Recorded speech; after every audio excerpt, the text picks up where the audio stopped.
Today, our topic is obtaining informed consent in research. First, what is informed consent? Giving informed consent means a person voluntarily agreeing to participate in a research study after having been informed of all aspects of the study and having a full understanding of what their participation entails and the associated risks and benefits to participating. There are many challenges when it comes to obtaining informed consent. First, the amount of detail provided in the informed consent process can be excessively comprehensive, lengthy, complex, and written at a reading level beyond the capacity of most potential participants. The consent document itself can contain much scientific, technical, and legal jargon, such as Phase 1 or Phase 2 trials, non-adjuvant or adjuvant therapy, randomized control trial, etc. The net result is typically long, cumbersome, and more focused on the regulations than on the objective of using the informed consent process as a means to help potential participants make the right decision for them on whether to volunteer.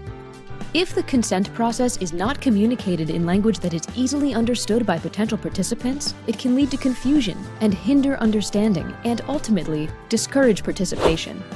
Second, the informed consent process is sometimes treated as a one-size-fits-all, when in fact, one approach to the informed consent process may not be suitable for all types of research studies. Studies where the risk of participation is low may not require written informed consent, but instead implied consent. For example, this is common in cross-sectional surveys. However, the absence of a written consent form does not mean that explanation of the study, including the purpose, potential risks and benefits, etc., are downplayed. Implied consent still requires understanding of the study. Third, clinics don't always provide the ideal setting to engage in meaningful discussions with potential participants, as clinics can be extremely busy, distracting, and leave very little time for important consent discussions. Finally, there is a common misconception among new research trainees about the informed consent process, in that you have to sell the study to potential participants in order to get them to say yes and to get their signature on the consent form. Informed consent should not be used as a sales tactic.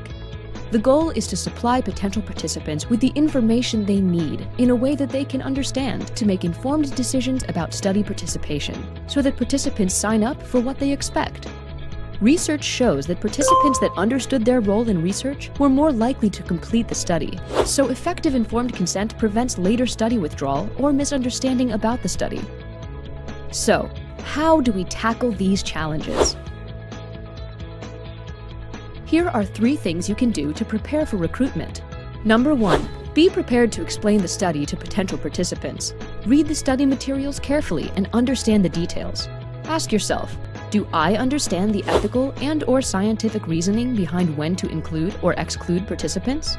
Do I understand the scientific rationale for the study? Do I understand the study objective and the study design to achieve the objective? Do I understand what participation entails? Next, develop an introductory verbal script to help better prepare yourself for approaching potential participants. This would need to be approved by your supervisor and the Research Ethics Board beforehand. The script should highlight who you are, how/who gave you permission to approach the participant, and what is your purpose. And then ask if the participant would like to learn more before proceeding further.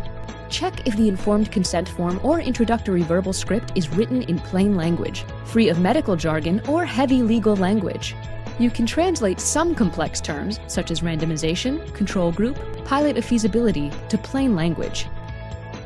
Don't be afraid to ask your supervisor or the researcher/principal investigator questions you have about the study. Number 2, you need to be familiar with the clinical environment. Clinics can be very busy.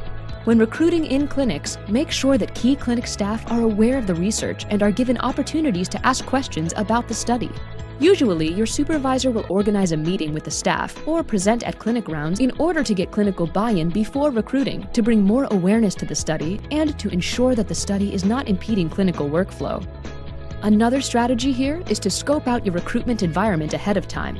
For instance, if you are recruiting in a clinic that you have never been to before, it might be a good idea to visit the clinic at different times of the day to get a sense of clinic volume. You might also want to see if there's a private area in the clinic that you can take a potential participant to when discussing a study, if the exam rooms are not available. You may need to get permission from the clinic. Make sure you discuss this with your supervisor beforehand. Number 3, the most important thing is that you need to be respectful of patients and family. Patients are often overwhelmed by their disease, emotionally, physically, psychologically, and financially. Also, and in some cases, they may be experiencing difficulties in navigating through the hospital system. Patients can be overwhelmed and distressed at their clinical visits with lengthy tests and filling out medical forms. Be sensitive to how these factors can create barriers and challenges for some people. As little as 40 seconds of empathetic language and active listening can result in significant changes in a patient's anxiety level. Sometimes, participants are approached in clinic about participating in other studies. Be mindful of their time. If you see other recruiting in the clinic, you can tell your supervisor and determine if it's possible to find another time in order to avoid burdening patients at their visits. Finally, remember, potential participants are not customers. Rather than adopting a sales pitch approach, take on a more conversational tone. An effective, informed consent process should feel more like an invitation.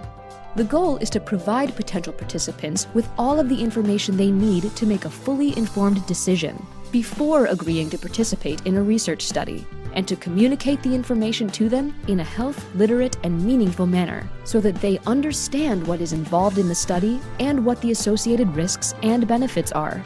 Informed consent is meant to be a dialogue.